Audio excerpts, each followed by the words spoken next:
What's up, guys, and welcome to the series finale for the Africa Pack mini-series. It is finally coming to an end. It is with a very, very heavy heart that I inform you guys that this will be the last episode for this series. Now, I know some of you are going to be pretty happy because you know that that means there's going to be new things on the horizon for the channel, and I know some of you are going to be kind of disappointed because that means we're not going to be working on this zoo. But for those people, I have a very, very special announcement. In the link in the description, you'll find the Steam Workshop page for this entire zoo. You can download the entire thing and change whatever you want on it. And I know I've seen a couple of comments from people being like, well, I would have done things this way, or maybe you should have done it this way. You can do that now. It is literally your zoo. You can do whatever your heart desires now in the zoo. With that being said, I do want to extend a very, very big thank you to all of you that have been helping me out, whether that's in Discord, in the Toogii Discord, or just in the YouTube comments in general, just helping me out trying to, you know, figure out how we were going to configure the zoo in the first place. So I really, really do appreciate that. Mega, mega thanks to all of you for helping support not only the channel, but the zoo itself. And with that, this is probably going to be like the shortest episode of Planet Zoo I think we've ever recorded. What are you doing over here, my guy? Okay, it was tweaking. It was tweaking like real hard, but it's good. It's good. I think he got one of his tusks stuck in it. But the other thing I wanted to do today, minus just like the announcement for the end of the series, is honestly just try to do a little bit of first-person walk around if we can. We may actually have to elevate ourselves just above the guests ever so slightly, but I want to walk around, you know, check out the views of the zoo from the guests' perspective, because we don't usually do that. So let's drop down here. We're going to change our camera mode, and then let's find like the tallest person around. Okay, there we go. So now we're at least above everyone's head, and we can kind of walk in from the start. So this is very like base structure. Like this is a default building. We didn't actually do any of this, but if we come through the main entryway, we're now entering into the initial entrance of the zoo, and you can see over here I did actually add a little bit of extra fencing or railing just so that the fennec fox were a little bit more chilled out. They really didn't like being watched all the time, so hopefully that fixes that. And then going over this bridge is going to be a problem too. The controls are not really made for walking around first-person mode, but we're going to do it anyways. And then not to mention all these people are going to be stupid loud in the background. But here we can come up and take a peek at the fennec fox. You can see my little custom pipe work down in there. Gotta love that. And then, oh, we have quite a few of them actually taking a snoozle in their habitat over there. And then even from here you can see, oh, off over in the distance there's a rhino. We got 2 African buffaloes over there. Looking good. Looking real good. I love it. Alright, so moving on from the fennec fox, on the opposite side of the bridge over here, there is still nothing. No surprise there. You guys know plant decoration, not exactly my specialty, definitely not my favorite thing in the world to do. So that is left up to you guys. Once again, feel free to fill that in with whatever you want. But let's drop back down now that we're off the bridge. Right about there looks good. So this is the only habitat education board we actually have for the fennec fox. But I like it, dude. I like it a lot. And I'm not going to make the dumb mistake that all of our freaking guests make, going in the exit for the meerkat exhibit right next to the bathroom. So we're going to continue on past that into the food court. Dude, look at this. Look at that. I've seen some pretty impressive zoos that have been created in Planet Zoo on the Steam Workshop. I'm sure this isn't like top tier for most people, but I am really proud of it. Most of the buildings are sort of pre-built structures that we've just edited slightly, but even that can take a huge amount of time. And then I want to go back here first-person mode because we don't normally take a look at this. Just to the right of the Street Fox Coffee, this is actually the Meerkat's Keeper Hut. This is one of my favorite buildings that we did because it was real quick, but it's also very well decorated. Look at all that, man. And then here you have the keeper's entrance gate into the meerkat exhibit. We're not going to go through that. Obviously, we're not staff. Speaking of, he's actually going in there right now. Kind of funny. All right, continuing on. I love the landscape over here. A lot of people actually didn't realize that this blue and gold railing is straight up custom. I had to place that down manually just to make it look good. So some of them are curved, others are just straight sections, but I really like what we did here. And then not to mention we have this meerkat statue right there. It's got like a rope fence around it, same little fence pillars there. But let's go out this way, and let's hang a left, actually. Let's hang a left first. Since the meerkat exhibit was one of the initial exhibits that we built, I feel like we should probably check that out first. So let's make our way on in here. Dude, look at the landscape out here, too. This actually looks pretty good, for me, anyways. Like I said, I don't usually spend a lot of time landscaping. And here we have the meerkat exhibit. You can see a couple of them standing off under that sprinkler in the distance. Gotta love that. And then I'm not gonna raise the camera angle up over these little mounds that we have in here. We're just gonna go through this like normal. We have a meerkat right next to the path. Get up close and personal with these animals. God, this is so sweet. I should really do this more often. And actually, if this is something you guys would want to see, like if we head on to the Steam Workshop and just download somebody else's zoo. If you guys want to see like tours through someone's zoo from my perspective, definitely let me know down in the comments. I'd be more than happy to do that, especially because that means I don't actually have to do very much. I can just walk through a zoo in my downtime. But that about does it for the meerkat exhibit. Lots of good vegetation in here as well. They do have a much larger pool of water than they probably need, but let's head on through the exit. The proper exit, you guys turn around. You're going the wrong way. They need like a one-way sign or something. And we have the bathrooms that we can enter, and it's just complete and total darkness. You can actually even see some stars, which is really weird. Is this like a portal?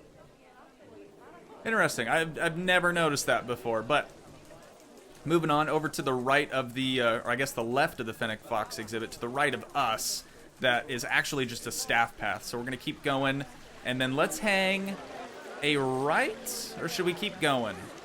Let's actually go through the elephant area here. So we'll kind of double back, and then after we finish the elephants, we'll come back through and go check out the lions. That was the most recent one that we finished. So let's head on in here. Gotta love that water feature, dude. Look at how cool that thing came out. First person mode, got the waterfall kind of spilling over the railing right here. That's gonna get moldy pretty fast unless it's treated wood. I dig it. I dig it, man. Then over here, you can kind of peer over the edge, and there's a slight little pool of water. This was actually really hard to do. Granted, you know, I'm not supposed to be walking out here because we're trying to do first person, but this was actually really difficult to do because, as you can see from this railing here, I actually had to add a sort of habitat barrier to this just so I could contain the waterfall's water somehow. So I thought it was cool to have a waterfall, but then we didn't actually have the waterfall like pooling into anything. So, I'm proud of it. I'm going to keep saying that over the course of this whole video, but I am really proud of this whole thing. And then we have some bebe right there. Got our two elephants, or three elephants, really. But the mommy and the daddy, and then we have Bebe right there. Looking good. Got that super ugly solar panel that we probably should have hidden a little bit better. Got another little restroom block over here. Properly signed as well. Got proper signage. And then let's continue to the right, I think. And then when we're finished with the penguin exhibit, we can come back in and check on the elephants. But let's keep going over here, just past the meerkats, past the elephant place. I didn't know you were here. Oh, I guess I did. Okay, we got an inspector, but it looks like she's going through everything. Everything checks out so far. No big deal. All right, and then over here, this is the keeper hut for the elephants, as well as a staff resting facility. Very, very important. And then this is going to be the top side. Oh my god, dude. Jesus, this looks way cooler in first person too. Minus the terrain kind of being crappy, but we'll never mind that. I love it. Oh, you can even see there's a female lion walking across the bridge that we made right now. I never did add the support beams like I wanted to the bridge on the top side, but I do think it looks pretty nice regardless. So let's head down here. Again, it's a little weird, going up or down elevation changes, but we're making the best with it. There we go. Look at that. Got that female coming back across the bridge. What's she doing? Hey, chill. Okay. Definitely thought she was coming for our head right there. That is so cool, though. So yeah, we can come under their entire little bridge here. I say little, but it's huge. Way bigger than what these animals actually need. And I do kind of like the way that this turned out. I just realized that I forgot to add another wall in front of the keeper hut in there, but feel free to do that if you guys want to, add a little something, add a little flair. And then now we can walk through and actually peer through the windows of their house and just kind of see what they're up to. See what they're on about. And it does sound like their speaker system is actually working for those habitat education boards. See, dude, look how up close and personal you can get. This is actually a really, really cool part of the zoo. We don't have too many of these where you can really get up close to like the actual shelter that the animal inhabits. So I dig it a lot.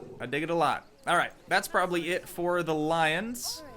Let's try to go up. There we go. So we're going to pass on by the elephants and the meerkats again, and we're going to head straight across the food courts until we get to this little outcrop over here. You can see we have the rhino. This is actually known as mini Africa. We have rhinos and African buffalo in here as well. We'll come up that incline just a little bit. Look at this area, dude. See, this one's really cool too because you just have a huge vantage point of all the animals. We even have Bebe Rhino right there walking with, I'm assuming, mom and dad. Looking good. Looking real good. This one is just huge. That's kind of the main purpose of this one, is just to have a very large exhibit for multiple species. And unfortunately, the only 2 species we added were, of course, the buffalo. Oh, we just had a meerkat die. Rip. It won't be dead for you guys, but it is for me. But yeah, like I said, we only had the 2 species in here, but they do intermingle just fine. It's a cohabitat, if you want to call it that. Big old gyros, big rubbing pillars, tons of hiding spots for the animals. I don't think it's safe if you guys are out there. You you might want to get back on the path. Just a thought. There we go. He listened. Oh, she did too. Can they hear us? No, surely they can't hear us. And if they could, they wouldn't know how to respond. This area is kind of nice too. It's got some nice, I think those were spruce trees. Nice tall trees over there. And then this is actually the edge of the zoo. We didn't continue it any further than this, so this is where the path actually stops. And then we have a little staff path over there for some other stuff. But I guess let's start looking at this exhibit, the smaller, the sort of micro exhibit area. This place is pretty well decorated as well, not to pat myself on the back like always, but oh, we must not have ever gotten this screen figured out on the puff adder. Maybe that's because we had to get so many different animals for these. A lot of them kept overbreeding or just dying off, so no surprise there really. Then we have the Goliath frog. That's right. Oh yeah, I forgot how big they are, dude. Freaking monstrous. So we had snakes. We got the Goliath frog. The next one. See, this one's not set up either. I know we did all this. Giant tiger land snail. So you guys might actually have to go through and change that, because I have already saved and uploaded the zoo to the Steam Workshop by the time I'm making this recording. But you can see we have some huge tiger land snails in there. Looking good. Oh, and the keeper actually comes by and cleans the habitat windows. Dude, see, this is why we got to do stuff like this. Oh, these people are stuck. This is why we got to do stuff like this, because a lot of the functionalities of the game I would have never noticed had we not been, walking around. Are people freaking out, or are they just excited? They're just excited. I gotcha. So there we have the land snail. Moving on to the left of that one. This was the sacred scatub beetle. Gotta love that. Also, I do think this is worth mentioning. It's probably inferred. I know it says it on the Steam Workshop page for the zoo itself, but a requirement for the zoo, actually 2 requirements for the zoo, would be the Aquatic Pack DLC and, of course, the Africa Pack DLC. Aquatic pack because of the penguins that we're about to go check out here in a second, and then the Africa pack because, as you can probably tell, everything pretty much uses Africa-inspired or Africa DLC items. We're going to continue past the security guard right here. Good work, man. Good work. And we're going to actually enter into one of my favorite buildings we have ever created in both Planet Zoo and in Planet Coaster. I'm really happy with the way this came out. It was a very, very big struggle. Believe it or not, it actually took me like 3 whole days, so probably like 2 recording days and then 1 additional day just for decorative purposes, but it took me a very, very long time to construct this, especially that tile. The tile is no joke, dude. Doing like a mosaic, a custom mosaic like that, takes a very, very long amount of time. But over here we have the 3 and only ATMs. Oh, we have penguins actually about to inbreed, so that's great. But the 3 and only ATMs in the entire zoo are in here, so that kind of keeps a constant stream of people coming in and out. And under here you can see this is the underwater viewing area for our African penguins. That's another reason why the Africa pack is a requirement, because all of the animals in it, other than like the West African lion and a couple of other ones, but most of the animals, I'll say that, are additions from that pack. And then over here we have our information center, our information kiosk, whatever you want to call that. I don't ever see very many people use that, but I thought maybe we include it in the zoo since we haven't done that before. Let's head on up the stairs and we can take a look at, we have another very large screen over here. We have a ton of security cameras in this building as well, so that definitely keeps things in check for longer. But you can see this is the aerial view, or the top-down view of the penguin exhibit. Look at that igloo type thing that we built off in the back, dude. It's got a whole roof for itself.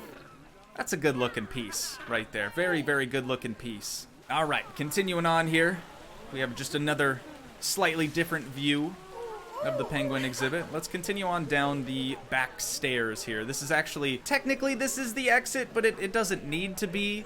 Unlike the meerkat thing where it's kind of one or the other, this one could be both. But it's pretty well decorated. We got some greenery and nice little penguin decorations, a little lattice on the wall, just to try to church up the space, because really it was just a lot of white, boring building. So I thought it was important we add some different textures, some different colors in here. I'm a fan. Let me know what you guys think, of course, of the entire finished zoo.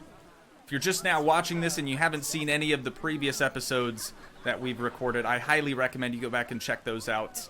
Otherwise, none of this is really going to be that impressive, if I'm honest. But here we have the other angle on the African elephants. They get right up close and personal with this glass over here, thanks to that rolling feeder. You can see that'll roll out, and then food will just kind of spawn on their trunk. Gotta love that. But let's head on over this way. We have an additional viewing point for the penguins right under here. This one was kind of an afterthought, but also I almost knew we would need some sort of additional outcrop for the building, just because otherwise it would have been very flat and boring looking. So we have a few little benches and chairs and things, another habitat education board, and then just a huge glass pane that gives you another underwater look. Very, very close to that underwater feeder that doesn't actually function. Don't ask me about it, okay? Go back and watch that video. We were having some real problems with that. And then over here to the right, this is just a small little staff area. It doesn't actually lead anywhere, this door. I mean, you could pretend that it leads into this staff resting facility. This is actually the biggest staff resting facility in the entire zoo. But the door for it actually goes over in that direction, with all the filtration systems and things being located back here. So, kind of just more decorative for that path system, but still thought it was a requirement nonetheless. We have additional habitat education boards over here. You can kind of see this is their pool for the elephants. They have a nice little waterfall feature right there. And it looks like she, or he, is taking a heckin' drink. Taking a big ol' heckin' drink. Let's come in here really quick. Oh, I was kind of hoping they were going to be hanging out in here. They do, and they are able to enter into the dome now. So That bedding is not going to waste. They do actually utilize the space. And then I think that's about everything, is it not? Why do I feel like we just sort of flew through the whole zoo? That is everything. That is actually everything. Well, all right. There you guys have it. I think with that being said, that's where we're going to wind down the finale episode at. So once again, if you guys did enjoy, please leave a like, leave a comment, help support the dream by smashing that subscribe button. And I will see you guys in the next series. Thanks so much for watching, guys. Peace.